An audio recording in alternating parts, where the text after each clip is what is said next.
ಕಬ್ಬು ಹಚ್ಚಿ ಇವತ್ತಿಗೆ ಕರೆಕ್ಟಾಗಿ 60 ದಿವಸ ಆಗೈತ್ರಿ. ಈ ಹಂತದಾಗ ಕಬ್ಬಿನ ಮರಿಗಳು ಹೊಡ್ಯಾಕ ಶುರು ಆಗಿರ್ತಾವ. ಅದಕ್ಕಾಗಿ ಈ ಸಮಯದಾಗ ಗಳೆ ಮಾಡಬೇಕ್ರಿ ಕಂಪಲ್ಸರಿ. ನಮಸ್ಕಾರ ರೀ ಎಲ್ಲ ರೈತರಿಗೂ. ಕಬ್ಬಿನಾಗ ಹೊಸದಾಗಿ ಕಬ್ಬು ಹಚ್ಚಿರ್ತಕ್ಕಂಥವ್ರಿಗೆ ಇದು ಸರಿಯಾದ ಸಮಯ ರೀ. ಮತ್ತು ಗಳೆ ಹೊಡ್ಯಾಕ ಅಥವಾ ಬೋದ್ ಹೊಡ್ಯಾಕ ಇದು ಬೆಸ್ಟ್ ಟೈಮ್ ಅಂತ ಹೇಳ್ಬೋದು ರೀ. ಮತ್ತು ಇಲ್ಲಿ ಈ ಗಳೆ ಮಾಡೋದ್ರ ಉದ್ದೇಶ ಮತ್ತು ಲಾಭಗಳು ಏನೇನದಾವ ಅಂತೇಳಿ ಮಾತಾಡೋದಾದ್ರೆ ಒಂದೇ ಲಾಭ ರೀ, ಬೇರುಗಳ ಬೆಳವಣಿಗೆ ಅಂತ ಹೇಳ್ಬೋದು ರೀ. ಇದು ಯಾವ ಥರ ಅಂದ್ರೆ ರೀ, ಈ ಗಿಡಕ್ಕೆ ನೋಡತ್ತಿರಲ್ಲ, ಬುಡಕ್ಕೆ ಹೊಸ ಮಣ್ಣು ಏರಿಸೋದ್ರಿಂದ ಹೊಸ ಬೇರುಗಳು ಹುಟ್ಟಿಕೊಳ್ಳೋಕೆ ಸಹಾಯ ಆಕತ್ರಿ. ಮತ್ತು ಮರಿಗಳ ಸಂಖ್ಯೆ ಜಾಸ್ತಿ ಆಗಕ್ಕೆ ಸಹಾಯ ಮಾಡುತ್ತೆ ರೀ. ಇದು ಯಾವ ಥರ ರೀ, ಇಲ್ಲಿ ನೋಡ್ತಿರಲ್ಲ ನೋಡ್ರಿ, ಫಸ್ಟ್ ಒಂದು ಟೈಮ್ ಏನೈತಲ್ಲ ಗುರ್ದಾಳ ಅಂತೇಳಿ ಅದನ್ನು ಹಾಕಿದಾದ್ಮೇಲೆ ಇವತ್ತು ಹರಗತ್ತೇನೆ ರೀ. ಈ ಹರಗೋದ್ರಿಂದ ನೋಡತ್ತಿರಲ್ಲ ಮಣ್ಣು ಈಗ ಹೊಸದಾಗಿ ಬೆಳೀತಕ್ಕಂಥ ಮರಿಗಳಿಗೆ ಸಪೋರ್ಟಾಗಿ ನಿಂತತ್ರಿ. ಇಲ್ಲಿ ಈ ಸಪೋರ್ಟಾಗಿ ನಿಂದಿರೋಂಥ ಮರಿಗಳು ಅತ್ಯಂತ ಬಲವಾಗಿ ಬರ್ತಾವೆ. ಇದೇನು ನೋಡತ್ತಿರಲ್ಲ, ಲಾಸ್ಟ್ ಟೈಮ್ ವಿಡಿಯೋದಾಗ ಹೇಳಿದೆ ನಿಮಗೆ, ಇದು ಶಿಲೀಂಧ್ರ ರೋಗಕ್ಕೆ ತುತ್ತಾಗಿ ವೇಸ್ಟ್ ಆಗಿದ್ದು ಹೊಸ ಕಬ್ಬು ಹಚ್ಚಿದ್ದು ಈಗ ಹುಟ್ಟತ್ತೈತೆ ರೀ. ಇಲ್ಲಿ ನೋಡತ್ತಿರಲ್ಲ ಎಷ್ಟು ಸಪೋರ್ಟಾಗಿ ನಿಂದಿರ್ತೈತೆ ರೀ ಈ ಮಣ್ಣು ಇದಕ್ಕೆ ಅಂತ ಹೇಳಿ. ಇದರಿಂದ ಹೊಸ ಬೇರುಗಳು ಹುಟ್ಟುವುದು ಮತ್ತು ಮರಿಗಳು ಬಲಿಷ್ಠವಾಗಿ ಬೆಳೆಯೋಕೆ ಇದು ಸಹಾಯ ಮಾಡ್ತೈತೆ ಅಂತ ಹೇಳ್ಬೋದು ರೀ. ಇದು ಒಂದೇದು. ಮತ್ತು ಇನ್ನು ಎರಡನೇ ಅನುಕೂಲ ಏನಂದ್ರೆ ಗಿಡಕ್ಕೆ ಆಧಾರ, ಅಂದರೆ ಕಬ್ಬು ಎತ್ತರಕ್ಕೆ ಬೆಳೆದಂಗೆ ಗಾಳಿಗೆ ಬಿದ್ದೋಗೋ ಸಾಧ್ಯತೆ ಇರ್ತದಲ್ಲ, ಅದನ್ನು ಗಟ್ಟಿಯಾಗಿ ತಡೆದು ನಿಂದ್ರಿಸೋವಂಥ ಕೆಲಸವನ್ನು ಇದು ಮಾಡ್ತೈತೆ ರೀ. ಈಗ ಮಾಡ್ಲಾರ್ದ ಮುಂದೂ ಮಾಡ್ಬೋದು ರೀ. ನಾವು ಮುಂದೆ ಒಮ್ಮೆ ಬೋದ್ ಏರಿಸಿದ್ರೆ ಏನಾಕತ್ತೆ ರೀ, ನಡ್ಬರ್ಕ್ ಗ್ಯಾಪ್ ಉಳಿತೈತಿ. ಗ್ಯಾಪ್ ಉಳಿದ್ರಿ ಅಂತ ಏನಾಕತಿ ನೆಕ್ಸ್ಟ್ ಟೈಮ್ ಕೋಲಿ ಕಡಿಯೋಕೆ ಅನುಕೂಲ ಆಗೋದಿಲ್ಲ. ಅದಕ್ಕಾಗಿ ಈ ಮೊದಲ ಗಳೆ ಮಾಡೋದ್ರಂತ ಇಷ್ಟೆಲ್ಲ ಲಾಭಗಳದಾವೆ. ಇದು ಎರಡನೇ ಲಾಭ. ಮತ್ತು ಈ ಹಂತದಾಗ ಗೊಬ್ಬರ ಮತ್ತು ಪೋಷಕಾಂಶಗಳ ನಿರ್ವಹಣೆ ಯಾವ ರೀತಿ ಮಾಡ್ಬೇಕಂದ್ರೆ ರೀ, ಗೊಬ್ಬರ ಹಾಕುವ ವಿಧಾನ ರೀ, ಅಂದರೆ ಗಳೆ ಹೊಡೆಯುವ ಮುನ್ನ ಗಿಡದ ಬುಡಕ್ಕೆ ಸಾರಜನಕ ಅಂದರೆ ಯೂರಿಯಾ ಮತ್ತು ರಂಜಕ ಅಂದರೆ DAP ಮತ್ತು ಪೊಟ್ಯಾಶ್ ಗೊಬ್ಬರಗಳು ನೀಡುವುದು ಭಾಳ ಅವಶ್ಯಕ ಆಗಿರ್ತೈತೆ ರೀ ಈ ಟೈಮ್ದಾಗ. ಮತ್ತು ಇದರ ಪರಿಣಾಮ ಯಾವ ರೀತಿ ಇರುತ್ತೆ ಅಂದ್ರೆ, ಮಣ್ಣು ಏರಿಸಿದಾಗ ಗೊಬ್ಬರಗಳು ಮಣ್ಣಿನೊಳಗೆ ಸೇರಿ ಬೇರುಗಳಿಗೆ ನೇರವಾಗಿ ಪೋಷಕಾಂಶಗಳು ಸಿಗ್ತಾವ್ರಿ.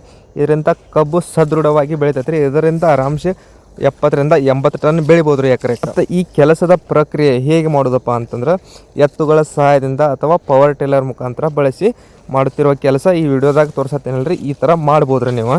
ಮತ್ತು ಇಲ್ಲಿ ನೋಡ್ರಿ, ಈ ಕೆಲಸ ಏನಂತಲ್ರಿ, ಎಲ್ಲರೂ ಎತ್ತುಗಳ ಮುಖಾಂತರ ಮಾಡೋಕ್ಕಾಗೋದಿಲ್ಲ. ಸಾಕಷ್ಟು ಜನ ಎತ್ತುಗಳು ಸಿಗ್ತಾವೆ. ನಮ್ಮ ಹತ್ರ ಎತ್ತುಗಳೆಲ್ಲ ನಾವು ಬಾಡಿಗೆ ಹಚ್ಚಿ ಹೊಡಿಸ್ತೀವಿ. ಮತ್ತು ಇದನ್ನು ಸಣ್ಣ ಟ್ರ್ಯಾಕ್ಟರ್ ಇದ್ರೆ ಅದರಲ್ಲೇನೋ ಮಾಡ್ಕೋಬೋದು, ಇಲ್ಲ ಪವರ್ ಟ್ರ್ಯಾಕ್ಟರ್ ಇದ್ರೆ ಅದರಲ್ಲೇನೋ ಮಾಡ್ಕೋಬೋದು. ಪವರ್ ಟ್ರ್ಯಾಕ್ಟರ್ ಇದ್ರೆ ಒಮ್ಮೆ ಬೋದ್ ಏರ್ಸೋಕೆ ಎಲ್ಲರೂ ಅದನ್ನೇ ವಿಚಾರ ಮಾಡ್ತಾರೆ. ಆದ್ರೆ ಆ ಥರ ವಿಚಾರ ಮಾಡೋದಂತ ಈ ಕೆಲಸ ಸರಿಯಾಗಿ ಆಗೋದಿಲ್ಲ ರೀ. ಮತ್ತು ಈ ಅದಕ್ಕೆ ತಕ್ಕಂಗೂ ಆಗೋದಿಲ್ಲ. ಅದಕ್ಕಾಗಿ ಏನೈತಲ್ಲ, ಫಸ್ಟ್ಗಳೇ ಮಾಡ್ಬೇಕಾದ್ರೆ ಡೈರೆಕ್ಟಾಗಿ ಬೋದ್ ಏರಿಸೋ ಅವಶ್ಯಕತೆ ಇರೋಂಗಿಲ್ಲ. ಸ್ವಲ್ಪ ಪ್ರಮಾಣದಾಗ ಮರಿಗಳಿಗೆ ಸ್ವಲ್ಪ ಮಣ್ಣು ಹೊತ್ತಿರ ಸಾಕಾಗಿರ್ತೈತೆ ರೀ.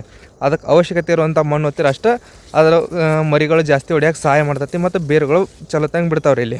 ಮತ್ತು ಇನ್ನೊಂದು, ನಮ್ಮ ರೈತರು ಎಷ್ಟು ಲೇಜಿ ಆಗ್ಯಾರಪ್ಪ ಅಂತಂದ್ರೆ, ಹೊಳ್ಳೆಯಲ್ಲಿ ಗಳೆ ಹೊಡ್ಸೋದು ಬಿಡು, ಒಮ್ಮೆ ಪವರ್ ಟ್ರ್ಯಾಕ್ಟರ್ ತೊಗೊಂಡು ಬೋದ್ ಇರಿಸ್ಬಿಡ್ಬೋದು. ಒಂದು ಇಷ್ಟು ಹತ್ರ ಕಬ್ಬು ನಮ್ಮಷ್ಟು ಹತ್ರ ಆಯ್ತಪ್ಪ ಅಂತಂದ್ರೆ ಅಲ್ಲಿ ಮಟನೂ ನಾವು ಗಳೆ ಹೊಡಿಬೋದು ರೀ. ಅದ ಒಂದು ವಿಚಾರ ಇರ್ತೈತೆ ರೀ ಎಲ್ಲರಿಗೂ. ಒಮ್ಮೆ ಬೋದ್ ಇರಿಸ್ಬಿಟ್ರೆ ಮುಗಿದು ಹೋಯ್ತು, ನಮ್ಮ ಕೆಲಸ ಫೈನಲ್ ಆಯಿತು, ಈ ಥರ ವಿಚಾರ ಇರ್ತೈತೆ ರೀ. ಈ ಥರ ಮಾಡೋದು ದೊಡ್ಡ ತಪ್ಪು ರೀ ಇದು. ಯಾಕಪ್ಪ ಅಂತಂದ್ರೆ ಏನಾಗತ್ತೆ ರೀ, ಒಮ್ಮೆ ಬೋದ್ ಏರಿಸೋದ್ರಿಂದ ಮಣ್ಣು ಅಷ್ಟು ಒಮ್ಮೆ ಓದ್ತೈತೆ ಹೌದು, ಆದ್ರೆ ನಡಬರ್ಕ್ ಇಲ್ಲಿ ಏನು ಕಾಣ್ತೈತಲ್ಲ ರೀ, ಇಲ್ಲಿ ಗ್ಯಾಪ್ ಆಯ್ತಪ್ಪ ಅಂತಂದ್ರೆ ಮುಂದೆ ಕೋಲಿ ಕಡಿಯೋಕ್ಕಾಗೋದಿಲ್ಲ.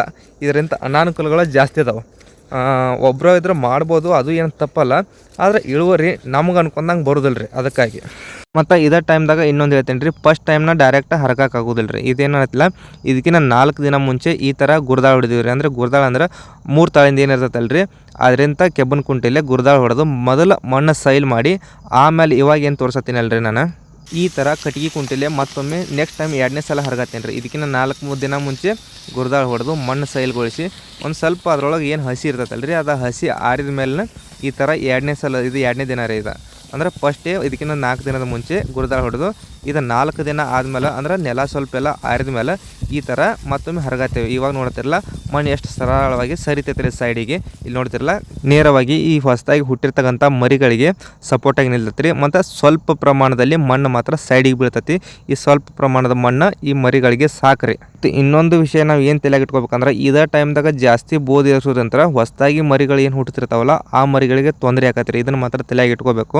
ಅಂದ್ರೆ ಆ ಮರಿಗಳು ಈಗ ಮಣ್ಣು ಬಿದ್ದು ಮುಚ್ಚಿದ್ವಪ್ಪ ಅಂದ್ರೆ ಅವು ಸರಿಯಾಗಿ ಹೇಳೋದಿಲ್ಲ ರೀ. ಅದಕ್ಕಾಗಿ ಸ್ವಲ್ಪ ಪ್ರಮಾಣದ ಮಣ್ಣು ಸರಿಸಿ ಈ ಥರ ಒಂದು ನಾವು 2 ರಿಂದ 3 ಸಲ ಮಾಡ್ಕೋಬೇಕ್ರಿ ಗಳೆ. ಅಂದರೆ ಇದನ್ನು ನಾವು 2 ರಿಂದ 3 ಎಕರೆ 5 ಎಕರೆ ಇದ್ದವರು ಮಾಡ್ಕೋಬೋದು, ಏನೂ ತೊಂದರೆ ಇಲ್ಲ. ಸಾಕಷ್ಟು ಜನ ನಾವು ಬೇಸರ ಮಾಡ್ಕೋತೀವಿ. ನೋಡಿದ್ರಲ್ಲ ಇಲ್ಲಿ ಯಾವ ಥರ ಮಣ್ಣು ಬೀಳ್ತೈತಿ, ಇಷ್ಟು ಮಣ್ಣು ಬಿದ್ದರೆ ಸಾಕು, ಇದಕ್ಕೆ ನೀರು ಬಿಡೋದ್ರಂತ ಅಂತ ಏನಾಗತ್ತಲ್ಲ ರೀ, ಅದ್ರ ಮೇಲೆ ಸ್ವಲ್ಪ ಮಣ್ಣು ಬೀಳ್ತೈತಿ, ಅವಕ್ಕೆ ಆಸರಾಗಿ ಚೆನ್ನಾಗಿ ಬೇರು ಬಿಡ್ತಾವ್ರಿ. ಮತ್ತು ಇಲ್ಲಿ ನೀರಾವರಿ ಮತ್ತು ಮುಂದಿನ ಹಂತದ ಬಗ್ಗೆ ಹೇಳ್ಬೇಕಪ್ಪ ಅಂತಂದ್ರೆ, ಅಂದರೆ ಗಳೆ ಹೊಡೆದ ತಕ್ಷಣ ಆಗಿರ್ಬೋದು, ಅವತ್ತಾಗಿರ್ಬೋದು, ಅದರ ನೆಕ್ಸ್ಟ್ ಡೇ ಆಗಿರ್ಬೋದು ನೀರು ಬಿಡ್ಬೇಕ್ರಿ. ಇದರಿಂದ ಏನಾಗತ್ತಪ್ಪ ಅಂತಂದ್ರೆ ಮಣ್ಣು ಗಟ್ಟಿಯಾಗಿ ಕುಂತ್ಕೊತೈತ್ರಿ. ಇದರಿಂದ ಬೇರುಗಳು ತಮ್ಮ ಕೆಲಸವನ್ನು ಆದಷ್ಟು ಬೇಗ ತಮ್ಮ ಕೆಲಸ ಸ್ಟಾರ್ಟ್ ಮಾಡ್ತಾವ್ರಿ.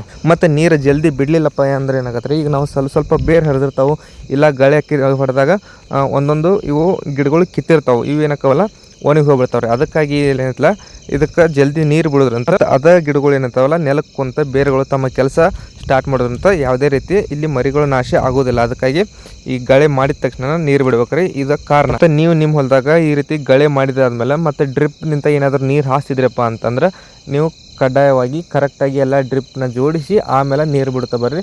ಇದರಿಂದ ಯಾಕಪ್ಪ ನೀರು ವೇಸ್ಟ್ ಆಗೋದಿಲ್ಲ, ಎಲ್ಲ ಕಡೆ ಕಿತ್ತಿರ್ತಾವೆ, ಅದು ತಪ್ಪತ್ರಿ. ಇಷ್ಟನ್ನು ಹೇಳಿ ಈ ವಿಡಿಯೋನ ಇಲ್ಲಿಗೆ ಮುಗಿಸಾಕತ್ತೇನೆ ರೀ. ಏನರ ವಿಷಯ ಇದ್ರೆ ಕಮೆಂಟ್ನಾಗ ಹೇಳ್ರಿ, ನೆಕ್ಸ್ಟ್ ವಿಡಿಯೋದಾಗ ಸಿಗ್ತೀನಿ. ಎಲ್ಲರಿಗೂ ನಮಸ್ಕಾರ ರೀ.